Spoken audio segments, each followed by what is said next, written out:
IVF treatments పై 20,000 discount. Doctor consultation మరియు ultrasound scan ను ఉచితంగా అందిస్తున్నారు. 49 అంటే సంతానం, 49 అంటే సంతోషం. నమస్కారం అండి. నమస్తే అమ్మా. మరి జగన్మోహన్ రెడ్డి గారు 5 ఏళ్ల పరిపాలన అసలు పేద ప్రజలకు ఎలా ఉందండి? చాలా బ్రహ్మాండంగా ఉంది. మీకు ఏ విషయంలో అయినా సరే బడుగు బలహీన వర్గాలకి బ్రహ్మాండంగా ఉంది. ఎస్సీ ఎస్టీ బీసీ మైనారిటీ ధనికుల్లో నుంచి బడుగు వర్గాలు ఉంటారు చూసారా, వాళ్ళను కూడా బ్రహ్మాండంగా చూస్తున్నారు.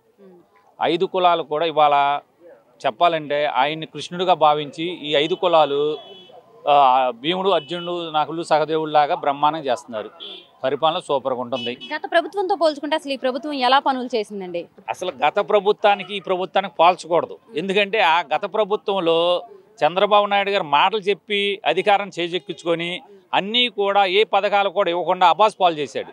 ఈయన చెప్పింది 100%లో ఎవరికైనా వచ్చింది, 1-2% తేడా వస్తుంది. బ్రహ్మాండంగా ప్రతి పథకాన్ని కూడా బ్రహ్మాండంగా బడుగు బలహీన వర్గాలకు ఏ విధంగా అందాలో ఆ విధంగా అందించారు. ప్రతి ఇంటికి వెళ్ళి చక్కగా వాళ్ళ ఇంటిని పెట్టి వ్యవస్థ పెట్టి చక్కగా బడుగు బలహీన వర్గాల్లో వాళ్ళ ఉద్యోగాన్ని కల్పించి వాళ్ళ చేతే ప్రతి ఇంటికి 50 కుటుంబాలకి ప్రతి పథకాన్ని కూడా ఇంటికి తీసుకెళ్లి బ్రహ్మాండంగా ఇవ్వడం జరిగింది. పథకాలు ఇస్తున్నారు కానీ మరి ఈ పథకాలు ఇచ్చేసి జనాల సోమరపోతులు చేస్తారు. ఇంకొకటి అసలు అభివృద్ధి లేదు ఏపీలో అని చెప్పేసి అంటున్నారు కండి. అంటే కంపెనీలు రాలేదు, రేపు రాబోయే తరానికి ఉద్యోగాలు లేవు అని చెప్పేసి అంటున్నారు కదండి. అమ్మా, జగన్మోహన్ రెడ్డి గారు ఫస్ట్ 5 సంవత్సరాలు కూడా ముందు బడుగు బలహీన వర్గాలను ఏ విధంగా అభివృద్ధి చేయాలి, వాళ్ళకి సోమరిపోతనం నేర్పల వ్యాపారం అభివృద్ధి నేర్పుతున్నారు.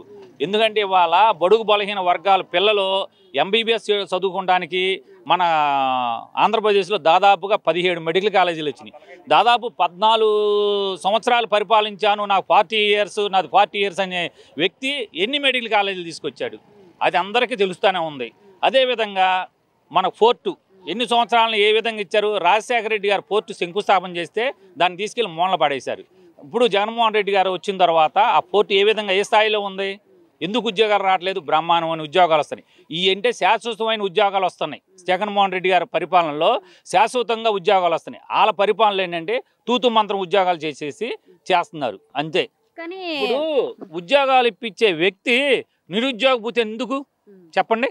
ఇప్పుడు వాళ్ళకి ఉద్యోగం కల్పించి వాళ్ళకి అభివృద్ధి చేయండి, అంతేగాని నిరుద్యోగ భూతి అని చెప్పి 3,000 రూపాయలు అంటే సోమరిపోతనం చేయడానికి కోసమే 3,000 రూపాయలు ఇస్తుంది.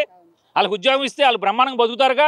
నువ్వు 3,000 రూపాయలు నిరుద్యోగ భూతి ఇస్తాను, 5,000 ఇచ్చి వాళ్ళ ఇంటి నుంచి బ్రహ్మాండంగా వాళ్ళకి పని కల్పిస్తున్నారు. 1 గంట పని చేస్తున్నారు, ఇంకో పని చేసుకున్నారు, రోజుకు 2,000 రూపాయలు సంపాదించుకుంటున్నారు వాళ్ళు. అంతేగాని 3,000 రూపాయలు పెన్షన్ ఇస్తున్నాను, నిరుద్యోగ భూతి ఉద్యోగస్తులకి నిరుద్యోగ భూతి ఇచ్చంటే వాళ్ళని సోమరిపోతులు దాన్ని చేద్దామనే నిరుద్యోగ వృత్తి ఇస్తామంటున్నారు. అసలు ఇచ్చారండి గతంలో?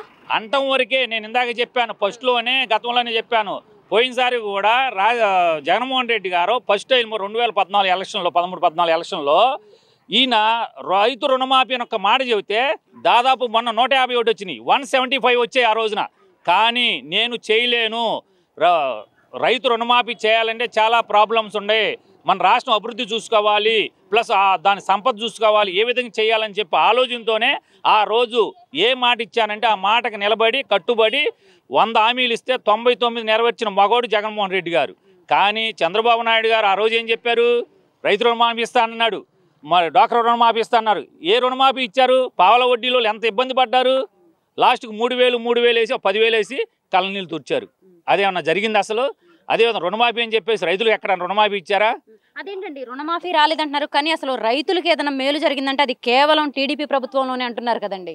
అది ఆయన చెప్పుకుంటానికే పరిమితం, అంతేగాని రైతు రుణమాఫీ అని చెప్పేసి ఒక పాంప్లెట్లు ఇచ్చారు, ఎవరికి డబ్బులు ఇలా. ఆ పాంప్లెట్ చూసుకొని కళ్ళం నీళ్లు కార్చుకొని రైతులు ఎంతమంది చనిపోతేనే ఆ రోజున వీళ్ళందరూ ఇంటింటికి తిరిగి వాళ్ళని ఓదార్చింది. అది అంతేకాకుండా జగన్మోహన్ రెడ్డి గారు మొన్న మేనిఫెస్టో చెప్పారండి. ఆయన మేనిఫెస్టో అంటే కొత్తగా ఏం పథకాలు పెట్టలేదు, ఉన్న వాటిని ఇంకా ఇంప్రూవ్ చేశారు. ఆటోలకు బీమా లాంటివి ఇలాంటివి ఎన్నో, అంటే ఆఖరికి స్విగ్గీ జొమాటో వాళ్ళని కూడా ఆదుకునేలాగా ఆయన చెప్పారండి మేనిఫెస్టో. అది ఎలా ఉందండి? జగన్మోహన్ రెడ్డి గారి మేనిఫెస్టో చాలా సూపర్గా ఉంది. ఎందుకంటే అది బడుగు బలహీన వర్గాలకు సంబంధించిన మేనిఫెస్టో. దాంట్లో చిన్న కుటుంబంలో ఉద్యోగం చేసుకుంటూ 25,000 జీతం వాళ్ళకు కూడా ప్రతి పథకం అమలవుతుంది అని చెప్పేసి పథకం చాలా బ్రహ్మాండంగా ఉంది.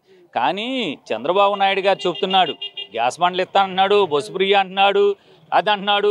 ఏమండి, జగన్మోహన్ రెడ్డి గారు వాలంటీర్ని పెడితే ఏమన్నారు, మీరు మూటలు మోస్తున్నారయ్యా, ఇంటింటి తిరిగి మూటలు మోస్తున్నారు, మీకు 5,000 భిక్షం ఇస్తున్నా అన్నాడు. మరి ఈ పెద్ద మనిషి ఏమంటున్నాడు ఇవాళ, అసలు మీరు వాలంటీర్ నెంబర్ 1, మీకు జీతం 10,000 చేస్తానా అన్నాడు. ఎక్కడ చేస్తాడు 10,000? అసలు ఏ విధంగా చేస్తాడు? అసలు ఉందా? ఆ రోజు ఈ వాలంటీర్లు ఏమన్నారు, పవన్ కళ్యాణ్ గారు ఏమన్నారు, వీళ్ళందరిని కూడా లేడీస్ని ట్రాన్స్ఫర్ చేస్తున్నారు, వీళ్ళందరూ అసలు ఏ విధంగా మాట్లాడారు? అసలు పద్ధతి ఉందా? నేలకా లేకపోతే తాటి మట్టాలదే? సరేనండి. మరి ఈ మేనిఫెస్టోతో ప్రజలంతా సంతోషంగా ఉన్నారంటారా, ఇంకా ఎక్కువ పథకాలు పెట్టాలంటారా? ఏమండి, మేనిఫెస్టో జగన్మోహన్ రెడ్డి గారు పెట్టింది చాలా సూపర్గా ఉంది. ఇంట్లో ఇక్కడ చూడండి, గత ప్రభుత్వాల్లో ఏ ప్రభుత్వాలైనా సరే అసలు నాడు నేడు స్కూల్కి వెళ్తే, ఇవాళ బడుగు బలహీన వర్గాల పిల్లలు వెళ్తే ఒక స్కూల్ని చూస్తుంటే ఇది స్కూలా లేకపోతే బ్రహ్మాండం గుడా, అంత దేవాలయం కన్నా బ్రహ్మాండంగా ఉంది. ప్రతి పిల్లవాడు కూడా ఇంతకుముందు బడికి వెళ్ళినప్పుడు వాళ్ళు యూరిన్కి వెళ్ళాలన్న పిల్లలు చాలా ఇబ్బందులు పడేవాడు. ఇవాళ టాయిలెట్లో భోజనం చేసి అంత శుభ్రత ఉందన్నమాట, అంత బ్రహ్మాండంగా ఉంది. ఇప్పుడు వాళ్ళు చెప్పే వెర్షన్ ఎలా ఉందంటే, ఒక కుటుంబంలో నలుగురికి ఇస్తానంటున్నాడు, నలుగురు కంటే 6,000 ఇస్తానంటున్నాడు.